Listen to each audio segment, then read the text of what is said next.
Hello guys, మేమైతే మామిడికాయ పచ్చడి చేస్తున్నాం. మామిడికాయ పచ్చడి చేయడం ఎంత ఈజీ అని నాకైతే తెలియదు. ఇప్పుడు రెసిపీ అయితే చూసాం. మామిడికాయ కోసుకొని ఆవాలు, మెంతులు, జీలకర్ర అయితే వేయించుకొని అవి ప్లేట్లో తీసుకొని చల్లార్చినాక మిక్సీ పట్టుకొని పౌడర్ పక్కన పెట్టుకుంటే వెల్లుల్లి పేస్ట్ లోపటి వెల్లుల్లి వేసుకొని వెల్లుల్లి పేస్ట్ చేసుకోవాలి.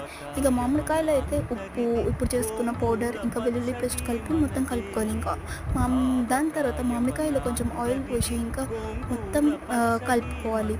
దాని తర్వాత ఒక ప్యాన్ తీసుకొని దాంట్లో ఆయిల్, జీలకర్ర, ఆవాలు ఇంకా ఎర్రిమిర్చి వేసుకొని మొత్తం వేయించుకోవాలి. ఇక మామిడికాయలో కారం వేసుకొని కలుపుకోవాలి. ఇక దాన్ని అయితే సైడ్కి తీసుకొని దాంట్లో వెల్లుల్లి వేసుకొని దానికైతే సైడ్కి తీసుకొని దాన్ని చల్లార్చినాక ఒక డబ్బాలో అయితే ఆయిల్ మొత్తం పోసుకోవాలి. ఇక చల్లార్చుకున్నాక ఆ ఆయిల్ ఏమో మామిడికాయలో పోసుకొని మొత్తం నీట్గా కలుపుకోవాలి. ఇక ఉంటుంది, మస్తు ఉంటుంది. ఇక దాన్ని అయితే మొత్తం నీట్గా కలుపుకొని బాక్స్లో పెట్టుకోవాలి. పెట్టుకొని నేనైతే సర్వ్ చేసుకొని